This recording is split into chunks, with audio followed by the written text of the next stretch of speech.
પાંચમો પ્રશ્ન જોઈશું, જેમાં નીચેનામાંથી કોઈ પણ એક કાવ્ય પંક્તિ પૂર્ણ કરવાનું કહેવામાં આવ્યું છે. જેમાં પ્રથમ છે અમે ફેર ફૂદરડી ફરતા તા, છેલ્લું છે સંતા કુકડી રમતા રમતા. તેને આપણે આ રીતે પૂર્ણ કરી શકીએ. અમે ફેર ફૂદરડી ફરતા તા, અમે ફેર ફૂદરડી ફરતા તા, ફેર ફૂદરડી ફરતા ફરતા પડી જવાની કેવી મજા, ભાઈ પડી જવાની કેવી મજા.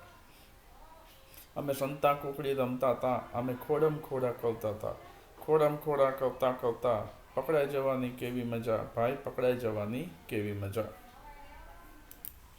ત્યારબાદ બીજી કાવ્ય પંક્તિ પૂર્ણ કરવાની છે, હું ને ચંદુ અને પડદા ઉપર 5. તો એને આપણે આ રીતે લખી શકીશું, હું ને ચંદુ છાનામાના કાતરિયામાં બેઠા, લેસન પડતું મૂકી ફિલ્મ રમવા બેઠા, મમ્મી પાસે દોરી માગી પપ્પાની લઈ લૂંગી, પડદો બાંધી અમે બનાવી ફિલ્મ મૂંગી મૂંગી.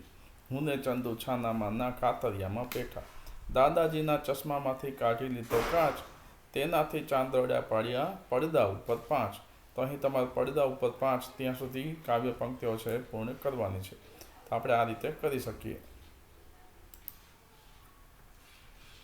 ત્યારબાદ ત્રીજી કાવ્ય પંક્તિ આપેલ છે, પેલા પંખીને જોઈ મને થાય, અને છેલ્લું વાક્ય છે કાવ્ય પંક્તિ બચ્ચું ક્યાં બચ્ચું ક્યાં બચ્ચું ક્યાં.